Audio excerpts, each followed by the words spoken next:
আল্লাহর বান্দা এরকম ভাবে বলে না।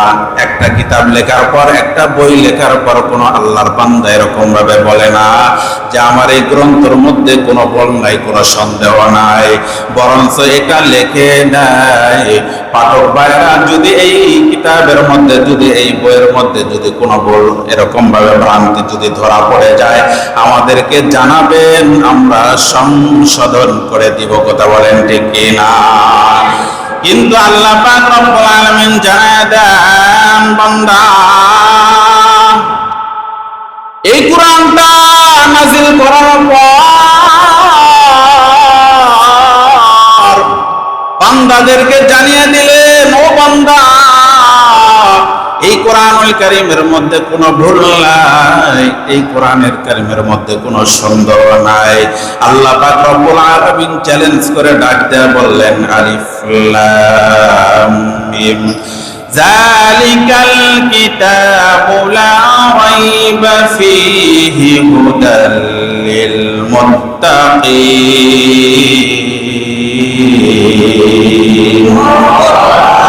আল্লাহ পাক রব্বুল আলামিন জানিয়ে দেন, যালিকাল কিতাব, আয় হাযাল কিতাব, যালিকাল কিতাব মানে ওই কিতাব, ওই কিতাব মানে ওই যে লৌহে মাহফুজে যে আল্লাহ পাক রব্বুল আলামিন সংগ্রহ করে রেখেছেন, ওই কিতাবের কথা আল্লাহ তাআলা বলেন, ওই কিতাবের মধ্যে কোনো সন্দেহ নাই। আয় হাযাল কিতাব, এই কিতাবের মধ্যে কোনো সন্দেহ নাই।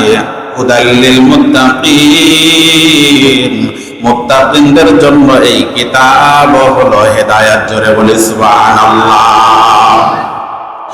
এর নবীর উম্মতের দল মুত্তাকিন কাদেরকে বলা হয়? আল্লাযীনা ইউমিনুনা বিল গায়ব, যারা না দেখে আল্লাহ পাক রব্বুল আলামিনকে বিশ্বাস করে নিয়েছেন, এমন মানুষদেরকে বলা হয় ঈমানওয়ালা মানুষ, মুত্তাকিন মানুষ। আল্লাহ পাক রব্বুল আলামিন বলেন এই মুত্তাকিদের জন্য হলো এই কিতাবটা হেদায়েত, আর এই কিতাবের মধ্যে কোনো সন্দেহের কোনো অবকাশ নাই। কথা বলেন ঠিক কিনা? এর নবীর উম্মতের দল মায়ার নবী রাহমাতুল লিল আলামিনের কাছে মক্কা নগরী থেকে কিছু কবি কিছু সাহিত্যিক চলে আসছে। আল্লাহর পয়গম্বরকে ডাক দেয়া বললেন, ও মুহাম্মদ, তুমি এরকম ভাবে সুন্দর সুন্দর আরবিগুলো বানায়া, ইবারতগুলো বানায়া আমাদের সামনে তুমি উপস্থাপন করো, আর বলো এটা আল্লাহ তাআলার কালাম। ওই কবিরা ডাক দেয়া বলতেছেন, ওই সাহিত্যিকরা ডাক দেয়া বলতেছেন এটা আল্লাহর কালাম হতে পারে না, মুহাম্মদুর রাসূলুল্লাহ সাল্লাল্লাহু আলাইহি ওয়াসাল্লাম ডাক দেয়া বললেন, যদি এটা আল্লাহর কালাম না হয় তাহলে তোমরা একটা সূরার মতো একটা সূরা বানিয়ে দেখাও, তাহলে তো তোমরাও পারবে। এটা যদি আল্লাহর কালাম না হয়, তোমরা তো সাহিত্যিক, বড় বড় সাহিত্যিক, তোমরাও তো কালামুল্লাহ পারার কথা, তোমরা একটু বানাও না। এবার মুহাম্মদুর রাসূলুল্লাহ সাল্লাল্লাহু আলাইহি ওয়াসাল্লামকে ডাক দেয়া বললেন, ও মুহাম্মদ তুমি একটা আয়াত দাও, ওই আয়াতের পরিপ্রেক্ষিতে আমরাও একটা ওই রকম আয়াত বানিয়ে দেব। জোরে বলি নাউযুবিল্লাহ। মায়ার নবীকে ডাক দেয়া বললেন, রাহমাতাল লিল আলামিন। আল্লাহর পয়গম্বরকে ডাক দেয়া বললেন, আল্লাহ পাক রব্বুল আলামিন ডাক দেয়া বললেন, মায়ার নবী আমার, আপনি বড় কোনো সূরা দিবেন না, তাদেরকে ছোট্ট একটা সূরা দেন, এই সূরাটা তারা বানিয়ে দেখাবে। আল্লাহর পয়গম্বর একটা সূরার আয়াত দিলেন, ইন্না আ'তাইনাকাল কাল কাউসার। এই এতটুকু দেওয়ার পর ডাক দেয়া বললেন, যাও তোমরা এর মতো আরো একটি আয়াত বানিয়ে দেখাও। এক পর্যায়ে সাহিত্যিকরা সবাই ডাকা হলো, সাহিত্যিকদেরকে সবাই ডাকার পরে দাওয়াত করা হলো। দাওয়াত করার পর ওই কাফের মুশরিকদের একটা পরামর্শ বৈঠক বসলো। ওই পরামর্শ বৈঠকের মধ্যে সবাই চিন্তা করতেছে এর মতো একটা আয়াত বানিয়ে দেখাইতে হবে, কিন্তু আল্লাহর কি কুদরত, তাদের মজব গলে যাবে, কিন্তু একটা আয়াত তারা বানাইতে পারলো না। অবশেষে তারা লিখে দিল, ইন্না আতাইনাকাল কাউসার লাইসা হাযা কালামুল বাশার। আল্লাহু আকবার বলেন। তারা এটা লিখে দিতে বাধ্য হলো, লাইসা হাযা কালামুল বাশার, এই কালামটা কখনো মানুষের রচিত কালাম হতে পারে না। এই কালামটা স্বয়ং আল্লাহ রাব্বুল আলামিনের পক্ষ থেকে। জোরে বলি সুবহানাল্লাহ। মুসলমান আল্লাহর গোলাম, এক পর্যায়ে ওই কবি সাহিত্যিকরা ডাকতে বলতেছেন, এমন কালাম যার উপর নাজিল হয়, এই কালাম যার উপর নাজিল হয়, মুহাম্মদ নামের এই যুবককে আমাদের দেখা দরকার। এবার ওই সাহিত্যিকরা, ওই কবিরা দেখতে আসে, আর মুহাম্মাদের হাতে হাত দিয়ে তারা কালেমার মালা পড়ে মুসলমান হয়ে যায়। সুবহানাল্লাহ।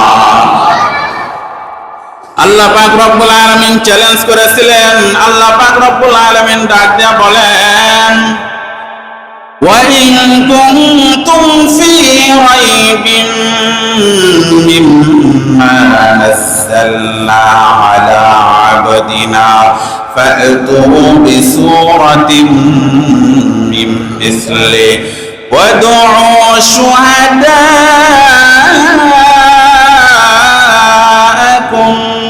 مِّن دُونِ اللَّهِ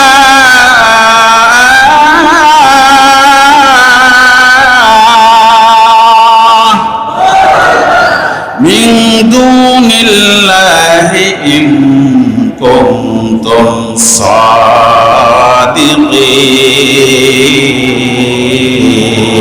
الله أكبر। আল্লাহ পাক রব্বুল আলামিন জানান দেন, বান্দা, ইন্না নাহনু নাযালনা যিকরা ওয়া ইন্না লাহু লাহাফিজুন। আল্লাহ পাক রব্বুল আলামিন জানান দেন, বান্দা, আমি আল্লাহ পাক রব্বুল আলামিন এই জিকির নাজিল করেছি। এখানে জিকির উদ্দেশ্য হলো কোরআনুল কারীম, আমার কালামুল্লাহ শরীফ আমি নাজিল করেছি। আমি আল্লাহ পাক রব্বুল আলামিন, ওয়া ইন্না লাহু লাহাফিজুন, আমি আল্লাহ পাক রব্বুল আলামিন এর হেফাজত করার জিম্মাদারিও আমি আল্লাহ তাআলা নিয়েছি। জোরে বলে সুবহানাল্লাহ। মুসলমান ইমানদার আল্লাহর গোলাম, আল্লাহ পাক রব্বুল আলামিন এই কোরআনকে আল্লাহ তাআলা হেফাজত করেছেন, এমন একটা জায়গায় হেফাজত করেছেন যেটা লোহার সিন্ধুকের মধ্যেও নয়, ব্যাংকের মধ্যেও নয়, এমন একটা জায়গার মধ্যে আল্লাহ তাআলা হেফাজত করেছেন এই কোরআনকে। যেই জায়গার মধ্যে হেফাজত করেছেন, এই জায়গার ক্ষমতা শুধু কেবলমাত্র আল্লাহ তাআলার আছে, অন্য কারো ক্ষমতা ওই জায়গার মধ্যে আল্লাহ তাআলা রাখে নাই। জোরে বলে সুবহানাল্লাহ। একজন হাফেজে কোরআন কোরআনুল কারীম তেলাওয়াত করে সূরা ফাতিহা থেকে সূরা নাস পর্যন্ত তেলাওয়াত করেন, আল্লাহ পাক রব্বুল আলামিন তার সিনার মধ্যে 30টা পারা কোরআনুল কারীম হেফাজত করলেন। তার ওই সিনাটা যদি চাক করা যায়, ফেরে সিরে যদি ফারা যায়, যদি এরকম ভাবে অপারেশন করা যায়, হাফেজে কোরআনের মাথা থেকে পা পর্যন্ত যদি এরকম ভাবে অপারেশন করা হয়, কোন জায়গার মধ্যে কিন্তু কোরআন পাওয়া যাবে না। কথা বলুন ঠিক কিনা? যদি এরকম হতো, লোহার সিন্ধুকের মধ্যে যদি কোরআনুল কারীম হেফাজত করত, মানুষ চুরি করে নিয়ে যাইত, শত্রুরা চুরি করে নিয়ে যাইত, কিন্তু আল্লাহ পাক রব্বুল আলামিন হাফেজে কোরআনদের সিনার মধ্যে, মানুষের অন্তরের মধ্যে হেফাজত করেছেন, যার কারণে এই জায়গার মধ্যে থেকে চুরি করার ক্ষমতা মানুষের নাই। কথা বলেন ঠিক কিনা? সেজন্যই আল্লাহ পাক রব্বুল আলামিন বলছেন, ইন্না নাহনু নাযালনা যিকরা ওয়া ইন্না লাহু লাহাফিজুন।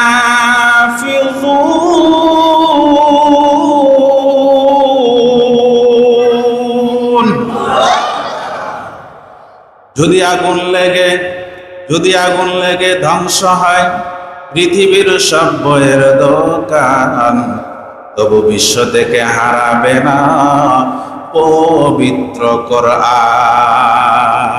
কথা বলেন ঠিক কি না? কোরআন কি হারাবে? কোরআন ধ্বংস হওয়ার জিনিস? কথা বলেন।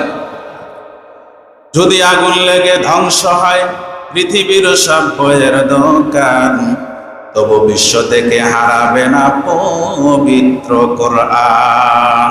জোরে বলেন আল্লাহু আকবার। করবে কেমন করে কোরআন ধ্বংস? আগুনের তেজ আছে বিশ্ব ভরা অগণিত কোরআনের হাফেজ। কথা বলেন ঠিক কিনা? তারা ছাপিয়ে আসমানি গ্রন্থ, ছাপিয়ে আসমানি গ্রন্থ বাঁচাবে ইসলামের মান। তাই বিশ্ব থেকে হারাবে না পবিত্র কোরআন, তাই বিশ্ব থেকে হারাবে না পবিত্র কোরআন। পাকিস্তানের জিয়া মরল দুর্ঘটনায় ভাই, তার বিমান পড়ে ছাই হইল, কোরআন পুরে নাই। পাকিস্তানের জিয়া মরল দুর্ঘটনায় ভাই, তার বিমান পুড়ে ছাই হইল, কোরআন পুরে নাই। তদানীন্তন সময়ে পাকিস্তানের প্রেসিডেন্ট জিয়াউর রহমান কোথাও ভ্রমণ করতেছিলেন, বিমান দুর্ঘটনায় একেবারে নিঃশেষ হয়ে গেছে, কিন্তু তার পকেটের মধ্যে একটা ছোট্ট একটা কোরআন ছিল। সব কিছু পড়ে ছারকার হয়ে গেছে, আল্লাহর কোরআন যেমন ছিল তেমনই রয়ে গেছে। সুবহানাল্লাহ। পাকিস্তানের জিয়া মরল দুর্ঘটনায় ভাই, তার বিমান পড়ে ছাই হইল, কোরআন পুরে নাই। কোরআন যেমন ছিল তেমন আছে, যেমন ছিল তেমন আছে, একটি সূরাও হয়নি ম্লান। তাই বিশ্ব থেকে হারাবে না পবিত্র কোরআন, তাই বিশ্ব থেকে হারাবে না পবিত্র কোরআন। যদি আগুন লেগে ধ্বংস হয় পৃথিবীর সব বইয়ের দোকান, তবু বিশ্ব থেকে হারাবে না পবিত্র কোরআন। কথা বলেন ঠিক কিনা? সেজন্য আল্লাহ তাআলা বলেন, আমি কোন কিতাবের দায়িত্ব নেই নাই, কিন্তু একটা মাত্র কোরআনুল কারীম এর দায়িত্ব স্বয়ং আমি আল্লাহ তাআলা নিয়েছি। জোরে বলে সুবহানাল্লাহ। মানুষের অন্তরের মধ্যে দিয়ে দিয়ে আমি হেফাজত করব। ইংরেজরা যখন এ দেশ থেকে বিতাড়িত হয়েছিল, তাদের প্রধান একটা কাজ ছিল যে এই কোরআনের কপিগুলো জ্বালিয়ে পুড়ে ছারকার করে দেওয়া। একজন ইংরেজকে ধরে আনা হলো, মাদ্রাসার মধ্যে আনা হলো। মাদ্রাসার মধ্যে এনে একটা 6 বছরের বাচ্চাকে ডেকে বলা হলো, তুমি কোরআন পড়তে থাকো। সূরা ফাতিহা থেকে সূরা নাস পর্যন্ত আল্লাহর বান্দা, এই ছোট্ট মাসুম বান্দা পড়তে আসে, ইংরেজের চোখ বেয়ে বেয়ে পানি পড়তেছে। আল্লাহু আকবার বলেন। ইংরেজ ডাক দিয়া বলতেছে, আমি তো বেকুফের মতো কাজ করতেছি, আমি পুরা পৃথিবীর কোরআন পড়ে সারকার করে দিলে কি হবে? এরকম 6 বছরের একটা বালক যদি পৃথিবীর মধ্যে একটা থাকে, তো এই একটার দ্বারাই তো আবার পৃথিবী কোরআনুল কারীমের কপি দিয়া ভর্তি করা সম্ভব। কথা বলেন ঠিক কিনা? ইংরেজ অবশেষে আল্লাহ পাক রব্বুল আলামিন বলেন, ও দুনিয়ার ও কাফের মুশরিকরা ভালো করে শুনে নে, এই কোরআনুল কারীমের মধ্যে যদি তোদের কোনো সন্দেহ হয়, তাহলে তোমাদেরকে চ্যালেঞ্জ করে দিলাম, তোমরা মানুষ এবং জিন জাতি মিলায়া এরকম একটা সূরার মতো একটা সূরা বানাও। যদি তোমরা সত্যবাদী হও, তোমরা তো কখনো এটা ধারের কাছেও যেতে পারবে না, তোমরা তো কখনো এর সূরার মতো একটি সূরা বানাইতে পারবে না। কথা বলেন ঠিক কিনা? এর নবীর উম্মতের দল এত সুন্দর একটা কালাম পাওয়ার পর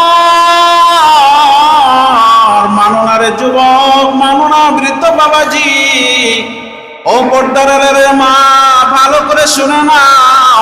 এই কোরআনুল কারীম শুধু তাকিয়ার মধ্যে রেখে দিলে হবে না, এই কোরআনুল কারীম সকাল দুপুর বিকাল পড়তে হবে কি হবে না? জোরে বলেন, হবে কি হবে না? এই কোরআন পড়তে হবে কি হবে না? জোরে বলেন, আরো চিৎকার মেরে বলেন, পড়তে হবে কি হবে না?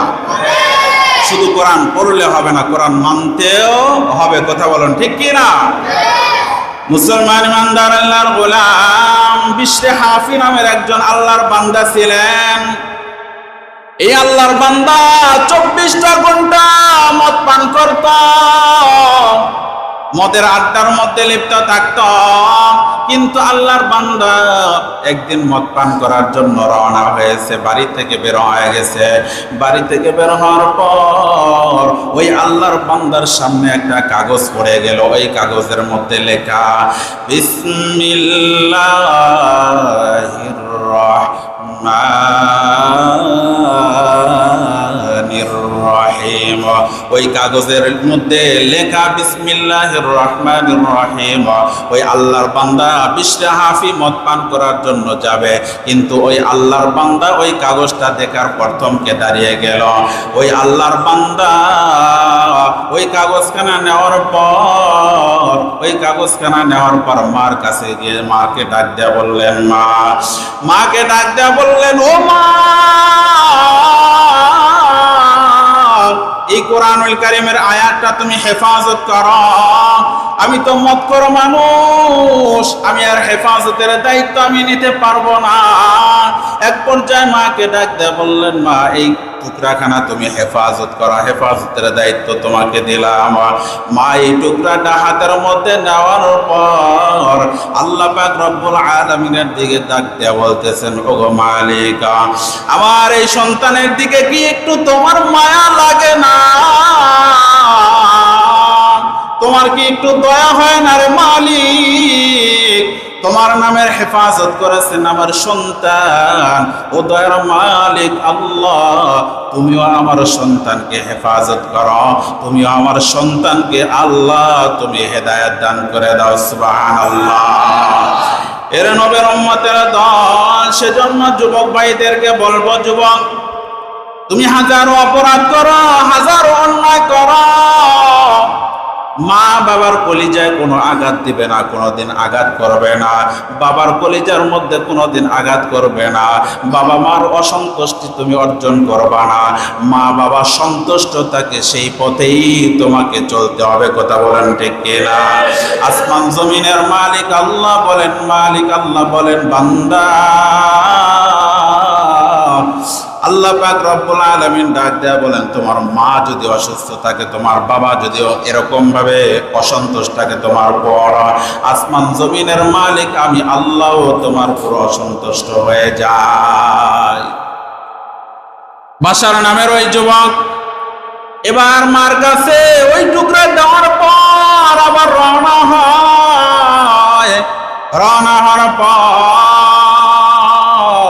মা এদিক দিয়ে দোয়া করে, আল্লাহ আমার বাশারকে তুমি হেদায়েতের মালা পরায় দাও।